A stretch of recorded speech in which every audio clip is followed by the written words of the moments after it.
반갑습니다. 오늘도 새벽 돌베개에 나오신 모든 성도님들을 주님의 이름으로 환영합니다. 추운 날씨 가운데 주님께서 또한 은혜를 주셔서 우리 모두가 이렇게 하루를 살아갈 수 있게 되는데요.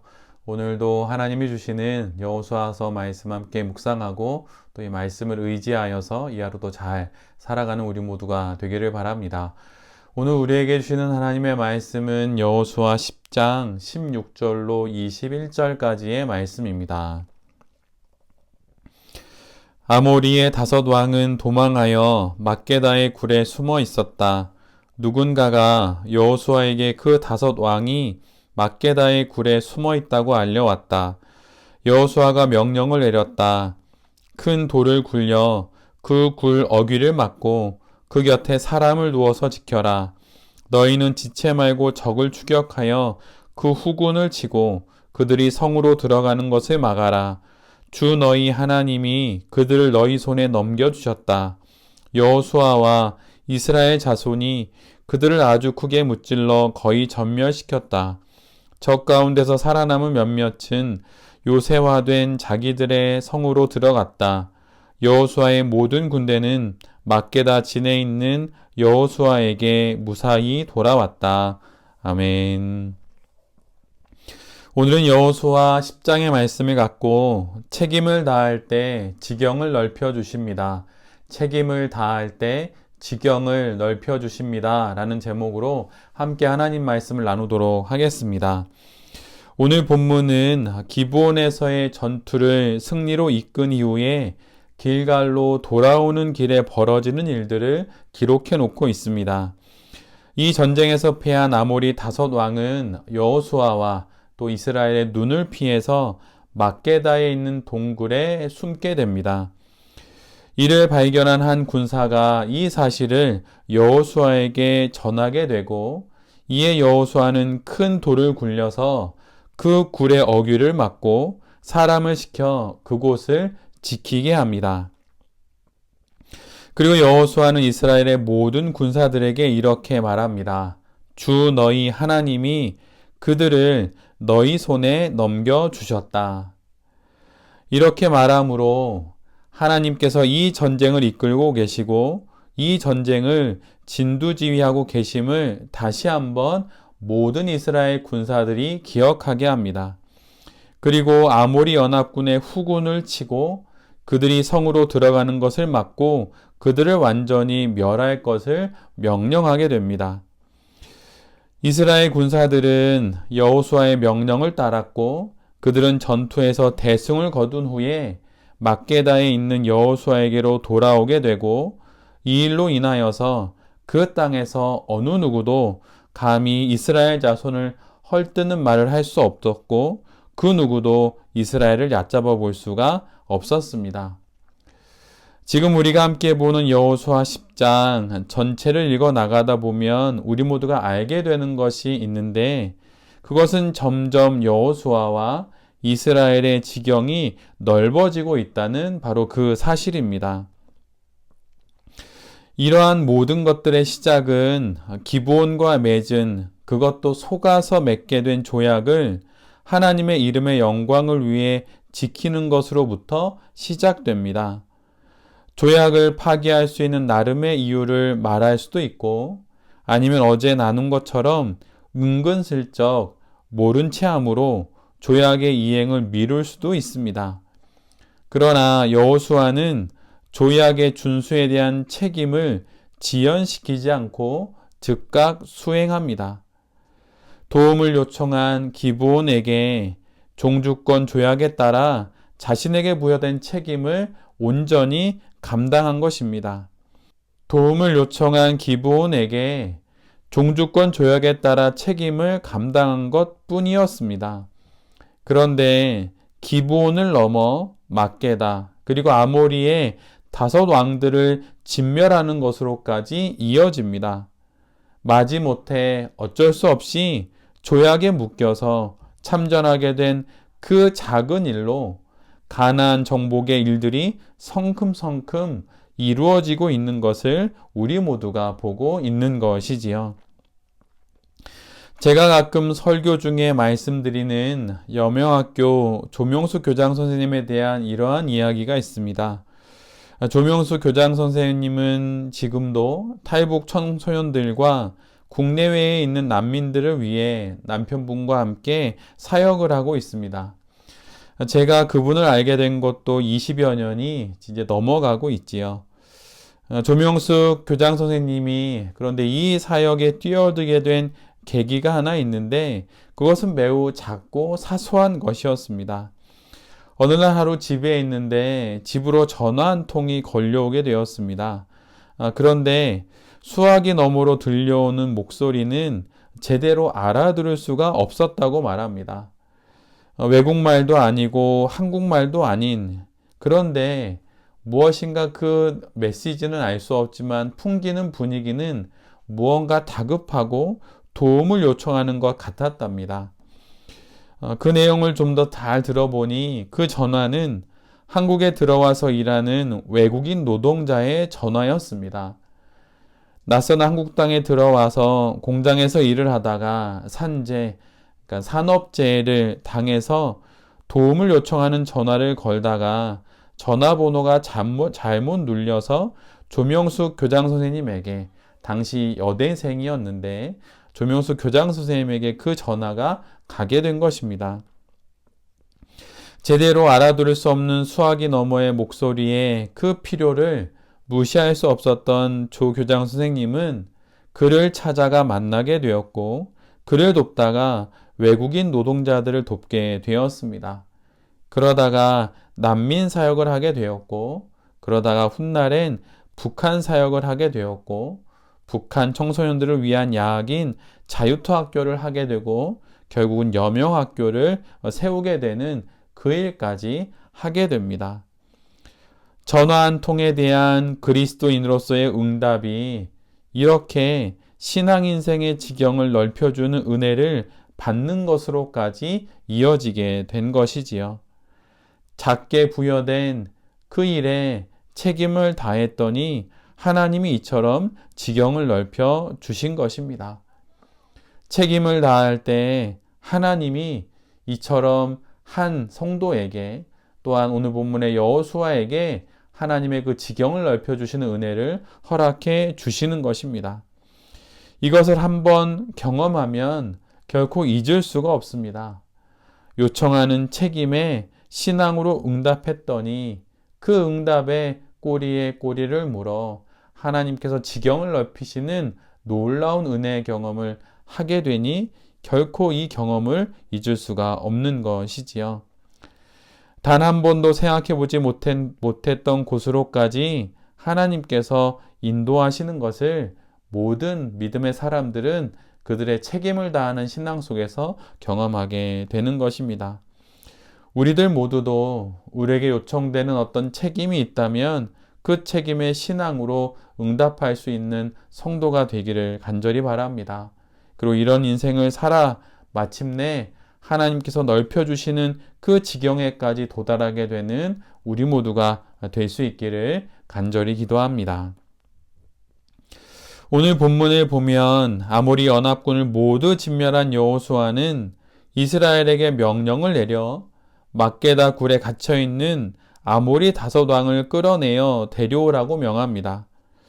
군사들이 5왕, 예루살렘 왕, 헤브론 왕, 야르뭇 왕, 라기스 왕, 에글론 왕을 데려오자 여호수아는 전투에 나갔던 지휘관들에게 그 왕들의 목을 밟으라고 명합니다. 이는 원수를 발등상 되게 하겠다는 그 표현을 그대로 보여주는 것입니다. 발등상은 의자 앞에 발을 올려놓는 수틀, 지금으로 말하면 수틀, 발판을 뜻합니다. 그런데 성경에서 이 단어는 비유적으로 많이 사용됩니다. 성경에서는 법궤를 하나님의 발등상으로 표현하기도 하고 성전을 하나님의 발등상으로 언급하기도 합니다. 그리고 또 다른 표현으로 원수를 발등상 되겠다라고 하는 표현이 있는데 이것은 원수를 완전히 굴복시킨다는 뜻으로 예수님도 사탄을 완전히 정복하셨을 때 쓰신 표현이기도 합니다. 그리고 고대 세계에서 왕들이 전쟁에서 승리한 후에 패배한 왕의 목을 발로 밟았던 관습에서 또한 이러한 표현이 유래되었다고 보는 그런 해석도 있습니다. 바로 그것이 오늘 본문 여호수아 10장 24절의 말씀인 것이에요. 특별히 여호수아는 이 승리와 진멸의 의미를 자신의 부하인 지휘관들이 알기를 원했습니다. 그래서 자신이 아닌 지휘관들이 이 일을 행하게 하므로 하나님께서 원수들을 이스라엘의 손에 붙이셨음을 직접 체험하고 잊지 못할 은혜와 기적으로 기억하기를 원했던 것이죠. 그래서 여호수아가 원수의 목을 밟은 지휘관들에게 바로 뒤이어 이렇게 말하는 것입니다. 두려워하지 말고 놀라지 말라. 굳세고 용감하라. 주님께서 당신들이 대항하여 싸우는 모든 원수에게 이와 같이 하실 것이다. 이는 사실 여호수아가 하나님으로부터 들었던 말씀입니다. 그런데 이제 그가 이를 지휘관들에게 전달해 주는 것이지요. 신앙의 유산은 이렇게 전해지는 것입니다. 그리스도인들이 책임을 진다는 것은 자신의 역할을 잘 감당하는 것뿐만 아니라 그 책임을 후대에게 전하는 것까지도 포함합니다. 내 신앙 인생뿐 아니라 내게 맡겨진 나의 영향력 아래에 있는 소중한 이들에게 여호수아와 같이 신앙의 유산을 잘 전수해 줄 수 있는 우리 모두가 되기를 간절히 바랍니다. 오늘 본문의 마지막을 보면 결국 하나님에게 맞섰던 아모리의 5왕들은 모두 죽임을 당합니다. 죽지 않기 위해 숨어들었던 막게다 굴이라는 은신처가 큰 돌로 그 어귀가 막히게 되자 오도 가도 못하는 감옥이 됩니다. 그리고 결국 그곳은 그들의 마지막 자리 무덤이 되지요. 은신처가 감옥이 되고 감옥이 무덤이 되고 마는 것입니다. 하나님의 주권 안에 머물기를 원했던 기브온은 이방인임에도 불구하고 진멸되지 않고 가나안 족속임에도 불구하고 하나님을 붙잡아 생명을 얻게 되지만 아모리의 5왕은 이러한 죽음을 맞이하게 됩니다. 이것이 바로 하나님의 주권을 떠난 모든 이들의 최후인 것이에요. 하나님의 주권을 떠난 곳에 아무리 자신의 인생을 숨기고 은신처 삼는다 하더라도 결국은 감옥이 되고 그것은 결국 무덤이 될 뿐입니다. 아모리 5왕의 이 최후와 기브온 민족의 또한 이 모습이 참으로 비교됩니다. 이 말씀을 보면서 우리 모두가 마음에 새겨야 하는 건 우리 모두도 하나님의 주권 아래에 머물기를 소원해야 한다는 것입니다. 그것이 가장 행복한 인생입니다. 그럼 우리가 하나님의 주권 아래에 머무는 방법, 그리고 머물고 있다는 증거가 무엇일까요? 그것은 당연히 예수를 그리스도로 고백하는 것입니다. 마치 기브온 거민들처럼 말이죠. 그러나 우리들 모두는 이미 예수를 그리스도로 구원자로 고백합니다. 그럼 우리가 하나님의 주권 아래에 머무는 방법, 그리고 머물고 있다는 증거는 무엇일까요? 그것은 바로 하나님의 주권 아래 머무는 그것, 바로 하나님의 말씀을 듣는 것입니다. 모든 권력은 말로써 행사됩니다. 실행이 되는 것이지요. 즉, 그 주권을 따른다는 것은 그 말씀을 듣는 것입니다. 경청하는 것이고 읽는 것입니다. 그래서 그리스도인들에게 큐티가 중요하고 성경 통독이 그리도 중요한 것입니다. 그리고 또 다른 증거는 당연히 기도입니다. 그 주권자와의 만남이 있어야 합니다.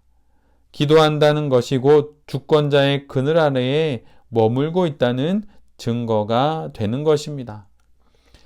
새해가 시작되어 말씀 묵상과 성경 통독 그리고 기도의 계획을 분명 우리 모두가 세웠을 것입니다. 만약 그런 계획을 세우지 않았다면 지금이라도 다시 한번 계획을 세울 수 있는 우리 모두가 되기를 바랍니다. 그리고 만약 이미 계획을 세웠다면 그것을 지속하면서 주의 주권 아래에 머물고 있음을 증거하고 또한 주님의 주권 아래에 머물면서 살아가는 그 귀한 인생들을 또 살아가는 우리 모두가 되기를 바랍니다. 오늘 본문은 우리에게 이렇게 말씀해 줍니다. 책임을 다할 때 하나님께서 지경을 넓혀 주신다. 신앙의 유산을 물려주는 것, 그것이 거룩한 성도에게 부여된 책임이다. 그리고 하나님의 주권 아래에 머무는 인생을 살아갈 때 그것이 가장 복받은 인생이다. 이것이 우리 모두에게 있기를 간절히 바라고, 여호수아가 누렸던 책임을 다함으로 지경이 넓어지는 이 놀라운 은혜의 인생이 바로 우리가 사는 인생이 될 수 있기를 간절히 바랍니다. 새벽 돌베개의 모든 성도님들과 또 이 말씀을 전하는 제 자신이 하나님으로부터 부여받은 그 책임에 우리의 모든 최선을 다함으로 우리의 인생의 지경이 넓어지는 그 은혜를 누리게 되는 그런 축복을 누리는 귀한 성도들이 될 수 있기를 간절히 기도드립니다. 아멘. 기도하겠습니다. 주님, 책임을 다할 때 하나님께서 지경을 넓혀 주심을 봅니다. 책임을 다하겠습니다. 또한 지경을 넓혀 주실 줄 믿습니다. 인간의 권모술수와 계략이 아닌 하나님의 이름의 영광을 위해 책임을 다하겠으니 여호수아와 같이 우리의 지경을 넓혀 주시옵소서. 내게 주어진 책임의 완수를 넘어 신앙의 유산으로 거룩한 책임을 이어지게 하겠습니다. 이 일에 여호수아와 같이 충실하겠습니다. 주님 지혜를 허락하여 주시옵소서. 그리고 하나님의 주권 아래에 머무는 인생을 살아가겠습니다. 하나님을 떠나 제 아무리 준비하고 대비하여도 결국은 은신처가 감옥이 되고 감옥이 결국은 무덤이 되고 맙니다. 주의 날개 그늘 아래가, 주의 주권 아래가 우리의 가장 안전한 피난처입니다. 이 사실을 기억하며 주의 주권 아래에 머무는 인생을 살아가는 우리 모두가 되게 하여 주시옵소서. 이 모든 말씀 예수 그리스도의 이름으로 기도드립니다. 아멘.